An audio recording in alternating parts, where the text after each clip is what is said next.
हैं उनका भी सहयोग मिलना चाहिए।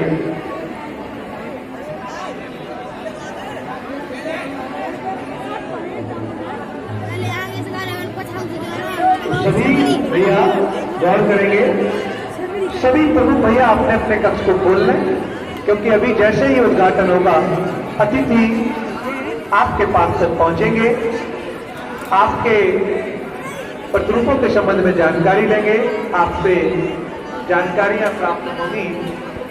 अपने अपने अपने अपने है आपको